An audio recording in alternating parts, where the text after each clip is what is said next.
Hey, welcome back to how to make your C10 look kind of cool without like spending a bunch of money. Today we're going to go ahead and tackle the number 2 most common question that I get asked about this truck. Where did you get those headlights? Or where did you get those turn signals? Contrary to popular belief, they're not part of the headlights. I will show you how all that stuff works. I'm going to show you what you need, how to put it in, where to wire it up, and yeah, so stick around. Perfect.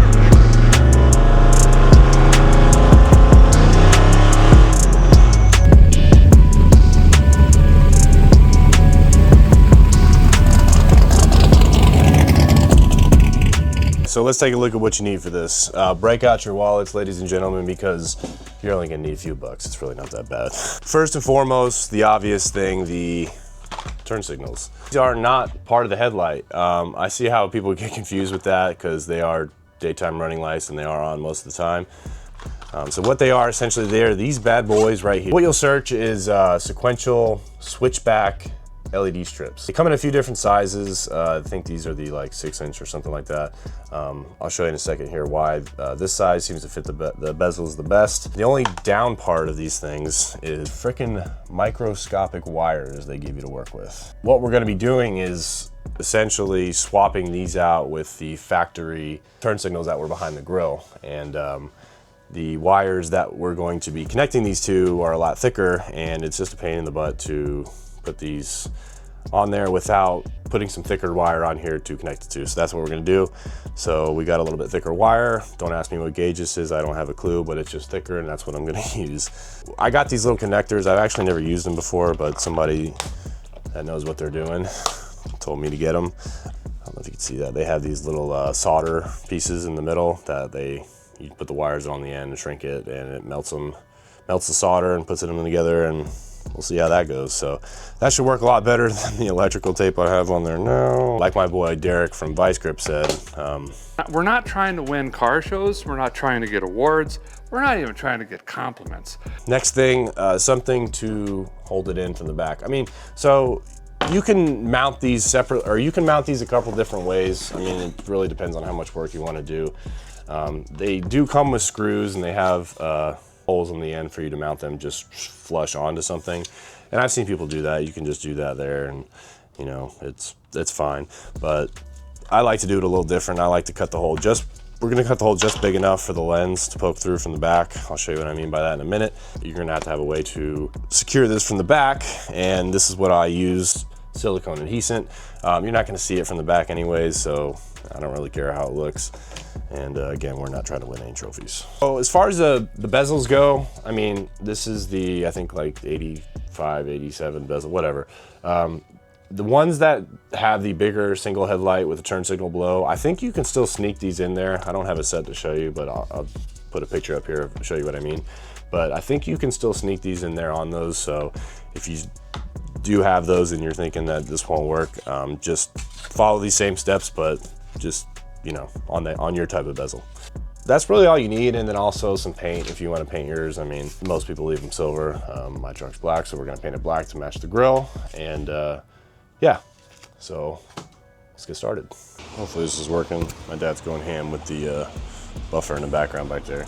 I went ahead and cut off the ends of these things. It makes it a lot easier to work with. If you're not gonna use the ends that have the screw, or the holes for the screws to mount them, you don't really need them. So I just went ahead and chopped those off to make it a little bit easier. Harley Brothers. I understand there's probably way easier ways to do this and way smarter ways to do this, but this is how I do this. You know what I'm saying? I throw a piece of tape over here, kind of outline the front of the lens, because that's essentially what you want poking out from the back. I go ahead and outline that, cut that out, plop it in the center of there, and that's pretty much how you know how big to cut your hole, essentially. And you just kind of, if you need to get a little bit bigger, you just throw a Dremel in there and, you know, make it bigger, but you definitely can't make it smaller. So if anything, make it smaller, then you can make your adjustments to make it bigger or however you want it.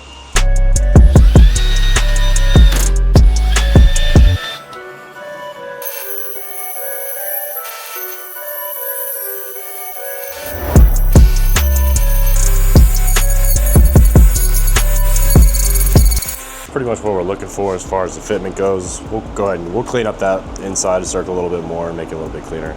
But that's pretty much as far as I like it to stick out. Like I said, some people mount it from the front, and that's fine, but then you gotta hide the wire.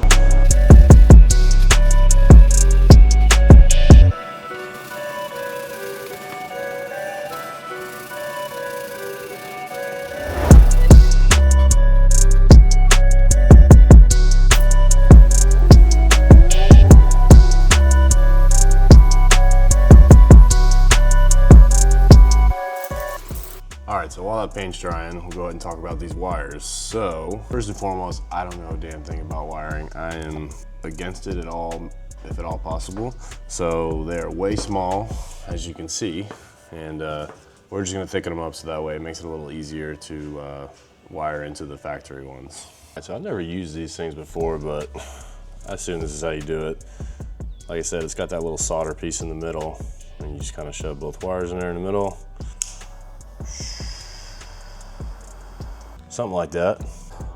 All right, so now we got a little bit more meat on there to attach to the factory turn signal wires. If you were smart, I'm not, you would use a yellow and a red and a black wire so you know which ones are which of the ones you extended.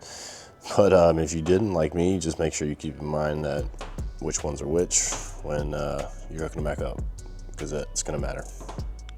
All right, so while the other one's dry, and I just figured I'd just go ahead and rewire mine, just go ahead and show you how I did it. If you're actually good at wiring or actually take your time on things, you might want to close your eyes because this will probably make you sick, but I don't really care. Normally the turn signals back here, that's where they were in the factory. That's essentially, like I said earlier, what we're replacing. So we cut the 3 wires that go to the turn signal, and for your wires for the turn signal on there, the black goes to black, obviously your ground, and the red goes to the brown on truck, and the yellow goes to the blue on the truck. And what does that mean? I don't know, you can figure that out. And that's how I know it works. So yeah, I'm sorry I'm not real good at explaining that, but that's the initial turn on sequence that it does. You guys have all seen that. Try the hazard lights.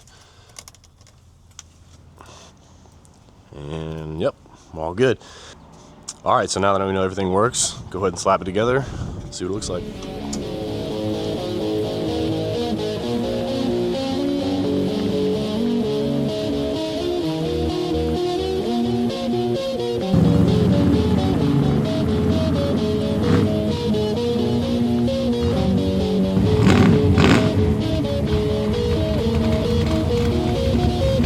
I think for the next video, we are going to stay on the theme of front end-ish. All you lowered guys that are running a front sway bar, you probably noticed that sucker hangs way too low. So I think Classic Performance Parts makes a high clearance sway bar. So we're gonna go ahead and pick one of those up, shove it on in there. I guess I'll show you how to do it, and we'll see how much of a difference it makes, because this thing is not speed bump friendly, and that's a big part of it. So yeah, thanks for joining me, and thanks for sticking around and checking everything out, and we'll see you later.